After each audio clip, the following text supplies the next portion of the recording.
What is happening, ladies and gentlemen? My name is Ty. Behind the camera and sitting in front of us is the 2024 Chevy Blazer.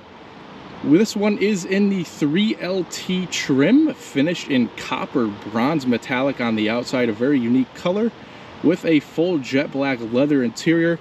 And we are working with the sound and technology package as well as the midnight appearance package. So pretty nicely loaded up Blazer 3LT for us to take a look at today. Overview of this video, we're going to take a look at the exterior first, detail all the features. We'll then pop the hood, see what's going on under there, and then pop the trunk as well. We'll then get a look at the interior, starting with the rear seats, and finalize it with all the features in the front seats. But you're going to want to make sure to stay tuned to the end of the video, because I'm going to strap this GoPro to my head and we're going to see how this Blazer drives. Kind of put it through its paces a little bit.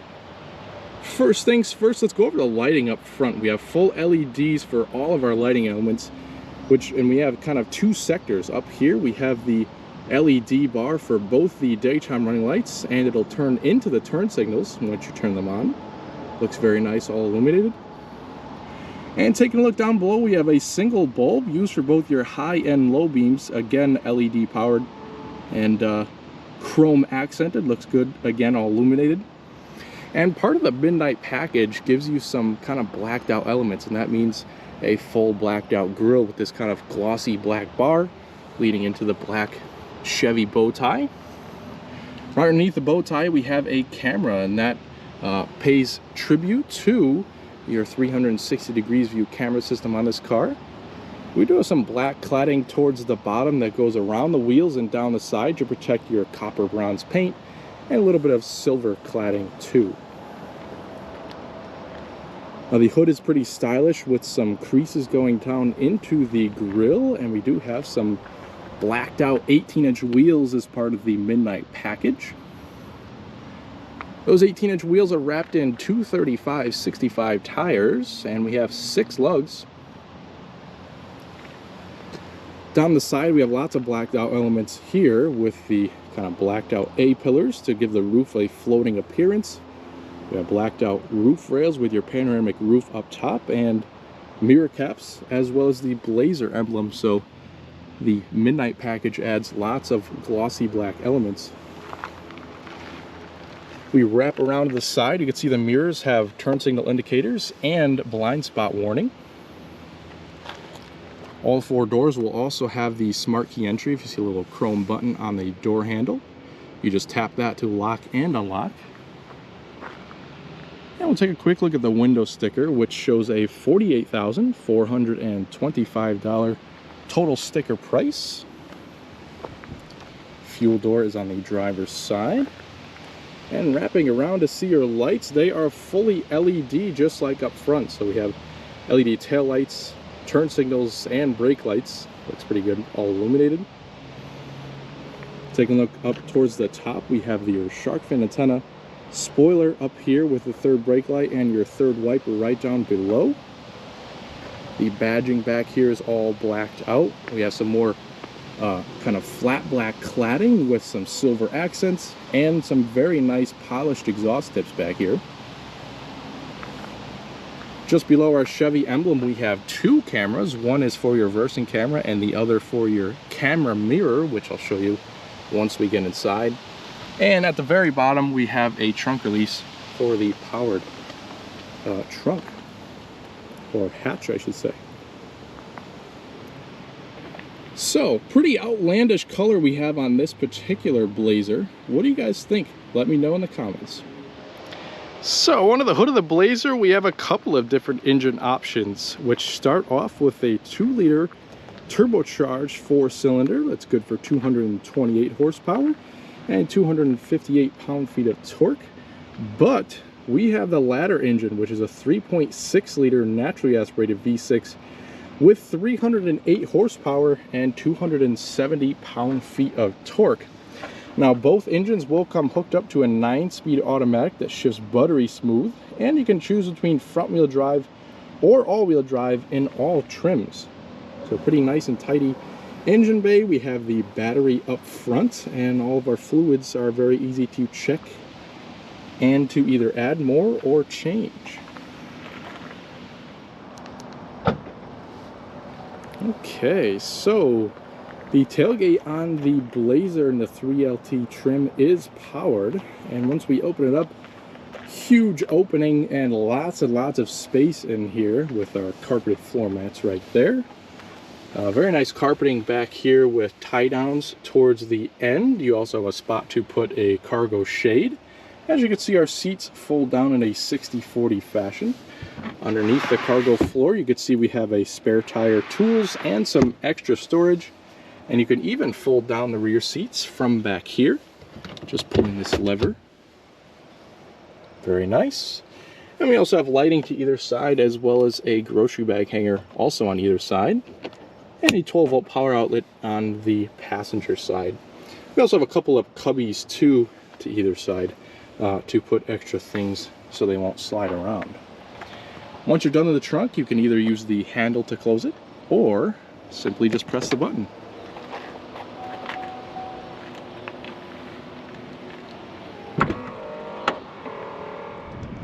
Okay, so now that we are in the rear of the Blazer, we could check out the rear door first.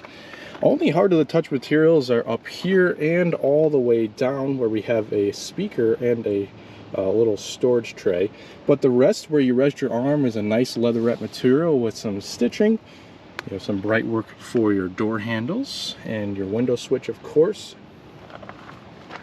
Lots and lots of room back here too. As you can see, the panoramic roof continues nicely back here, and a pretty nice design for our seats too. So we have the stitching that goes down in the center, and then we have perforations for the middle of the seat. And we can also fold them down with this little lever here. As you can see, the seat cushion will kind of fold forward so that the backs of the seat can fold absolutely flat. One more thing you can fold down here, of course, is the armrest, which has a couple of cup holders.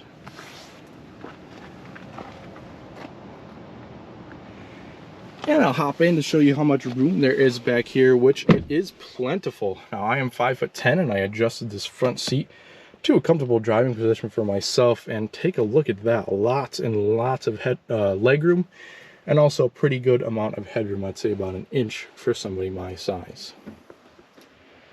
Back here we have some air vents, USB-C and regular USB outlets, as well as a household outlet. And down below we have some storage and a completely flat center drivetrain hump, or I should say lack of. So we had to fit a center passenger back here. They'd be pretty comfortable. You have lighting and grab handles back here, and a pretty good view of the front. Pretty large doors for the front, a little bit better materials too, so all the way up here is now a nice soft to the touch material, and we have leatherette in the same places with your armrest. Some kind of metallic silver accenting on the inside for the front too, and some metal work as well. You have, of course, your lock and unlock button next to your door handle. We have all of our window controls and mirror adjustments. 8-speaker Bose audio system in this car, and coming standard is a 6-speaker audio. And we have kind of 2 levels of storage. One up top that's a little bit smaller, and you could stick an umbrella straight through the door panel, and then a little bit of a larger one down below. And we also have the button for the powered lift gate, so you can open it a maximum way, 3/4 way, or just turn the power function off, and just tapping the button will open the trunk all from the door. Pretty neatly styled air vents in this circular design. You kind of just twist to turn them on and off, and also adjust them.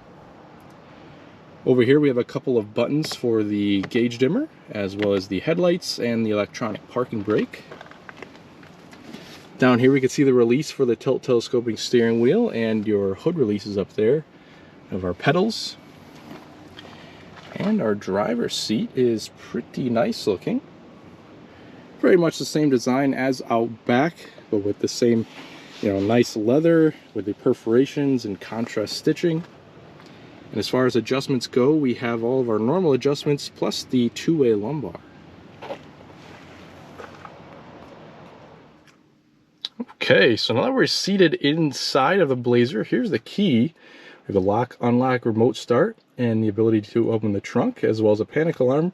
We also have this little chrome button at the side to slide out a physical key, and the Chevy emblem on the back.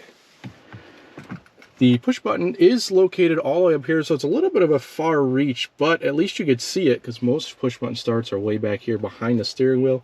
This is in very clear sight of the driver for when you want to start it. First things first, let's go over the steering wheel, which is nicely wrapped in smooth leather with some more contrast stitching. We have our adaptive cruise control, thanks to the technology package that this car has, as well as our gap adjustment for the forward collision warning and the adaptive cruise control. We have buttons over here to control the digital portion of the gauges, as well as voice commands and your Bluetooth telephone controls. On the back of the steering wheel on this side, you have volume adjustments for your radio, and on the other side you can skip between different tracks.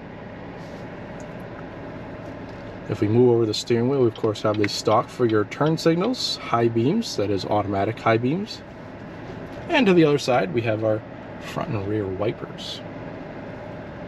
Now, pretty traditional setup of gauges for the Blazer. We have the tachometer right over here, front and center, the fuel gauge, the coolant temperature, and the speedometer. And in the center, we have a little digital portion. Again, we're going to use the scroller wheel and the back and forth buttons to get more information. This is kind of like, I guess you could say, your home screen, which will display the your current digital speedometer, distance till empty for the fuel tank, and the current speed with the road that you're on. If we move over, we can get a kind of informational screen, which will display some trip settings as well as the cylinder deactivation status, oil life, tire pressures, instant versus average fuel economy, a timer, and the battery voltage. And also go over to your radio screen and navigation screen, phone, and some settings that you can go through.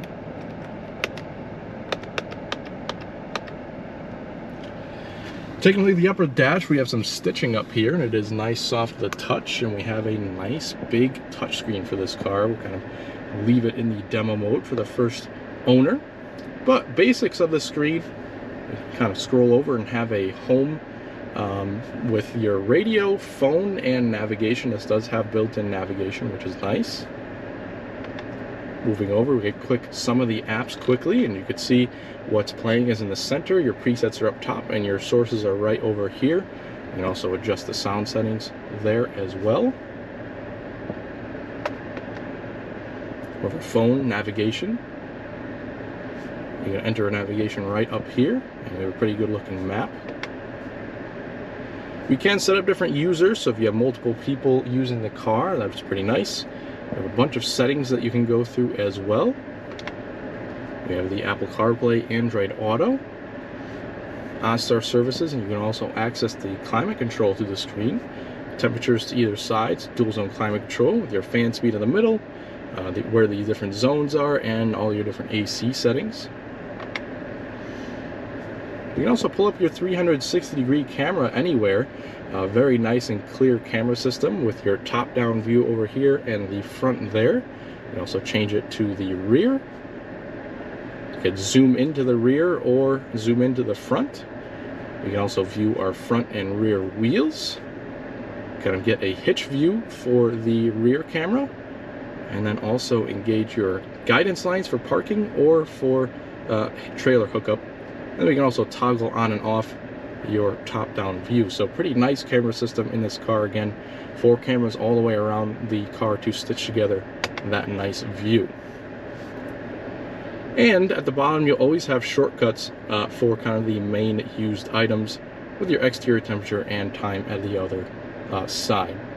A couple of buttons surrounding the screen. Right below the stop-start button is your engine start-stop. You can turn that on and off.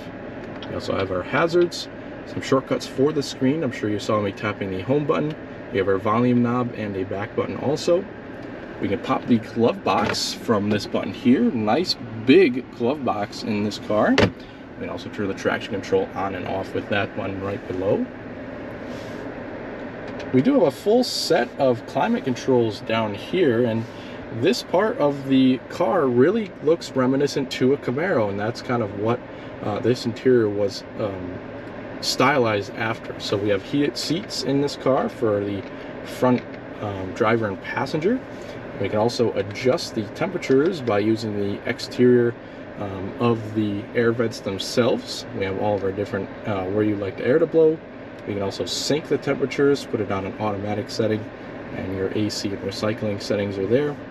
Fan speeds and defrosters are right in the center, and just below that we have your USB-C and regular USB inlets. Wireless charging pad 2 here for your phone, and we have the gear selector for your 9-speed automatic. Of course, we have reverse, which will pull up all of your cameras.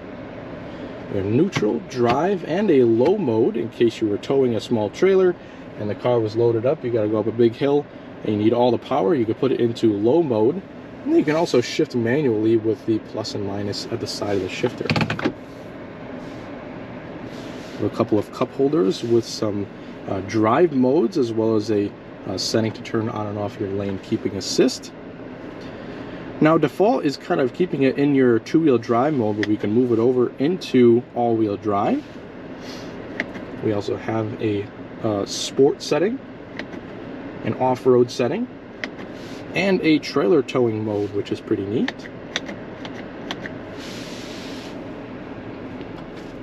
Taking a look over here, we have a small pad to kind of put smaller things like spare change. We can open up the center console. We have a pretty good amount of room in there with a 12-volt power outlet and another set of USB-C and regular USB, as well as an SD card inlet. Pretty soft too, with some contrast stitching. Taking a look on the passenger side, we already saw the glove box. We get a pretty nice design for the passenger area. We have a gray headliner with some visors we can pull down. As you can see, we have some lights. Taking a look up at our center stack, we have a place to store your shades, garage door openers, as well as some tap illumination and your OnStar SOS controls. We have this button here to open up your sunshade, and this one to open up your sunroof. It is a nice full panoramic unit on this car, and as soon as the shade opens, you have lots of light that gets let in, and this portion here of the glass will tilt and slide if you'd like. One last thing I'd like to mention before we go on our test drive is the mirror. So right now it kind of just looks like a normal mirror with the glass there, but if you pull this tab, that'll turn into your camera mirror. So we will leave that up on our test drive so we can see what it looks like. But again, that pretty much does it for all the features. Let's get this thing out on the road and see how it drives.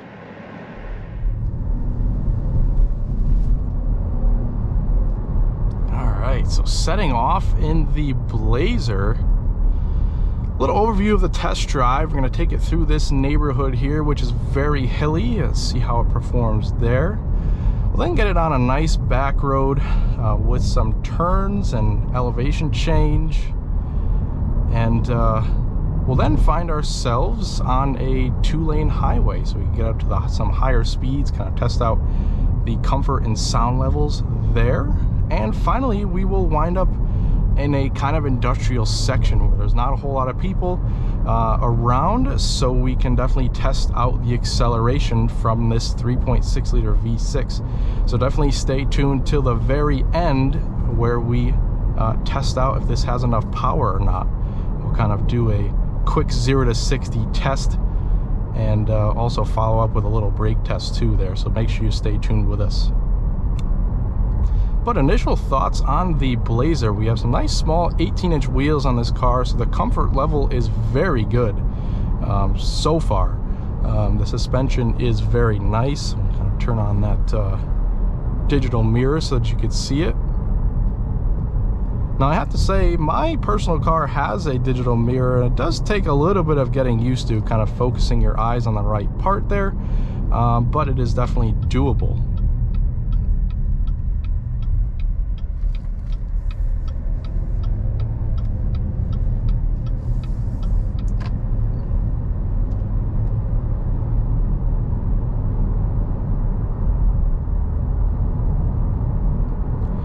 But yeah, comfort on the suspension is pretty good, and also the seats are very supportive too, with the two-way lumbar, and they just have a lot of give in the cushions of the seat, so pretty comfortable there.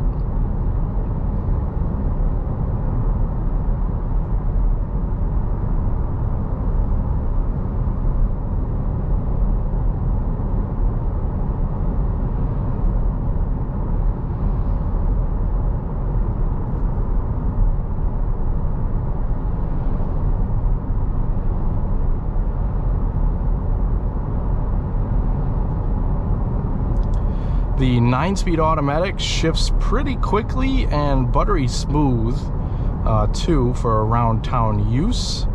It is a very smooth transmission. You could barely feel it changing gears, and the 3.6 liter V6 definitely has quite a bit more power than the standard turbocharged 4-cylinder. And you always seem to have power in the rev range, which is nice. It also has cylinder deactivation, so it'll go down to, I believe, 3 cylinders. Either 3, yeah, I believe it'll go down to 3 cylinders to save you a little bit of fuel economy too. And there is a screen within there that'll show you when it does it. Let's see if we could find it here. There it is. So we are in V6 mode right now. Obviously, when you need the power, it'll stay with V6. Okay, it'll actually go down to 4 cylinders, not 3 cylinders. My mistake. And once it's surrounded in blue and says V6, obviously we have all 6 cylinders going, but then it'll change into a green V4 when we don't need the power, and it'll provide a little bit of extra fuel economy for us. So that's a pretty nice feature.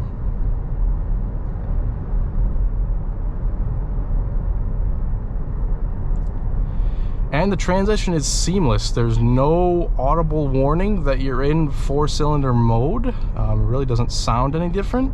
And you don't feel the transition, which is awesome. It's very smooth. I got a pretty tight corner coming up over here, so we'll see how the turning circle is.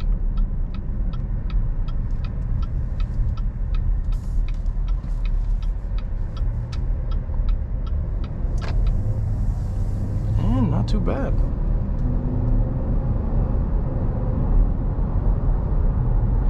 Alright, so now we're on our more main road, so we'll hopefully get the car up to, 45, 50 miles an hour.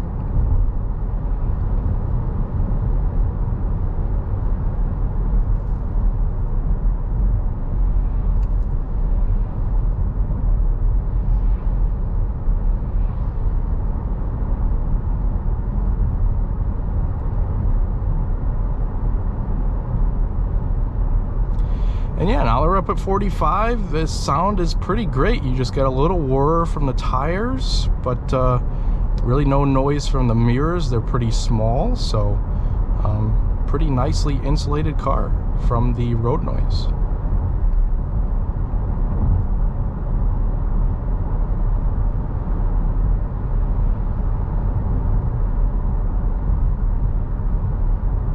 And from the little bit of oncoming traffic that we have, you can barely hear the cars going by, so nicely done with the sound insulation on this car. Okay, so now we have reached our nice desolate road where we can do some testing here. There's not a lot of people around, so I think we'll be fine. And of course, this is all for testing purposes. We will put it into our sport mode and just give it some gas and see what happens.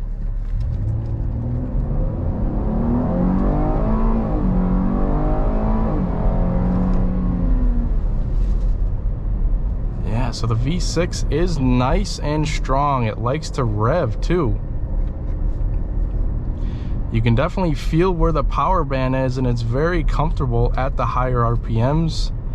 And the brakes feel pretty nice too, slowing the car down. That pretty much does it for the 2024 Chevy Blazer. To wrap everything up, Very nicely packaged car. We have a pretty unique specification that we looked at today, but if I were to sum it up, it's a very nice car. I would say it definitely drives a little bit more expensive than it is. So on that note, thank you guys very much for watching, and I hope you stay tuned with us here at Tide Drives for more videos just like this one.